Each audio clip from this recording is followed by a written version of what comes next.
Welcome back to the studio. In the last episode, I said I needed names for our little crow friend, and I got them all written down, and I tore them up, and now I have them in my hand, and we're going to put them in this absurdly large-sized bucket. That is my trash that I just emptied. And we're going to pick one. Horrible sounds, horrible sounds. I was sitting there thinking I should get a really nice aesthetic looking bowl. I don't think I own one of those. What name is it going to be?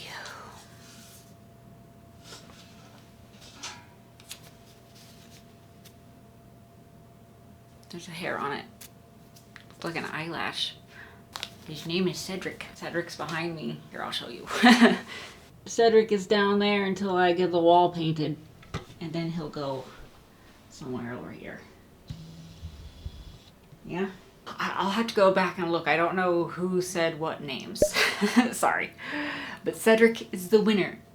So that is his name.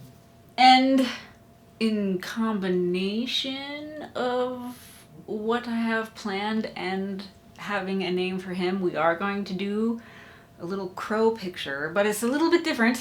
Move my light here for a second so you can see what I'm talking about. Ugh. My hoodie's choking me. I have an idea.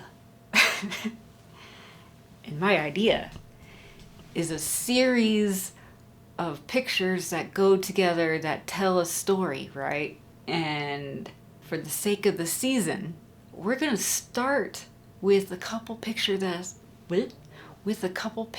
that I already have done from last year at this time. And that is the vampire and the misty forest lake situation over there. Ignore the spaces, those don't belong. So we're gonna add to that story and start off this year.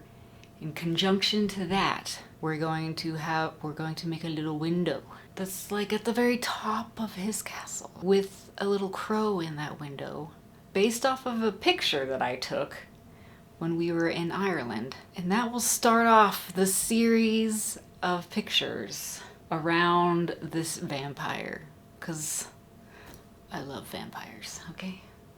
Okay. Oh my god, my face is so big in here, I don't like it.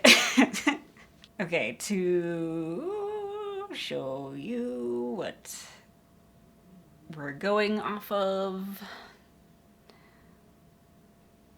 I haven't really done anything that makes shadowy lines or light like that before, so we're gonna give that a shot.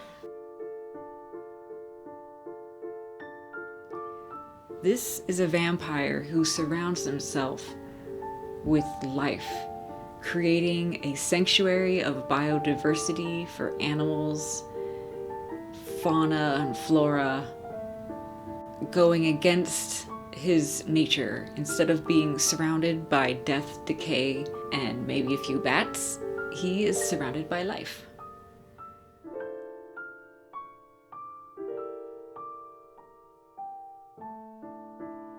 Which means his favorite and primary prey is humans. And he goes after the deplorable humans who would do harm onto others.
I just sprayed it. It's a different day. And now I gotta do last little touch-ups, last little bits.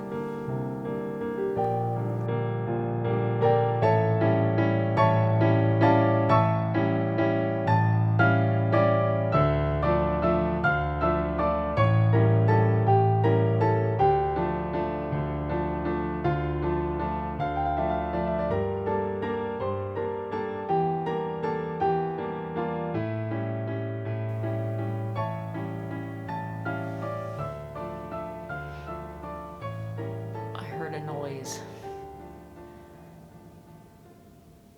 Ta-da! Boop, boop, boop. Overall, I think it looks good. I don't really have a whole lot to say. One of the very few where I've fully copied a photograph. But it is a window of the ruined castle that's got a cathedral vibe where the vampire lives in harmony with the nature around him. So there's a little bird. He's like the Snow White of vampires, except for homicidal towards horrible humans. It's like, that's how I would be, I guess, as a vampire. Anyways, so that adds to the little vampire story that I'm gonna go with. And I think with each additional piece of artwork, I'll just randomly add a little bit more to the story or something. Also, I had this thought of, I wish I was a narrator or a good narrator. Maybe I could teach myself that somehow. But like, if I was a decent narrator, I would do artwork and then narrate a story or poem or something that the artwork is based off of. Like, I really like the idea of doing that. I'm just not a very good narrator. You guys heard me with the, you can't see her, this lady back here. You guys heard me when I was trying to do that. I got better as I went along.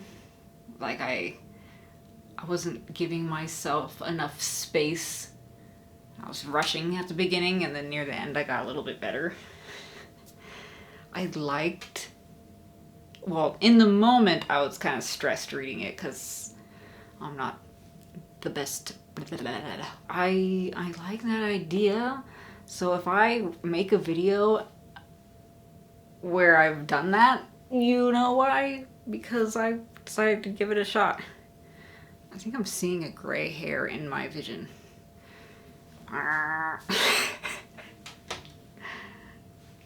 Okay, I'm losing my mind. Thank you guys so much for hanging out with me this time, and I will see you next time. Bye.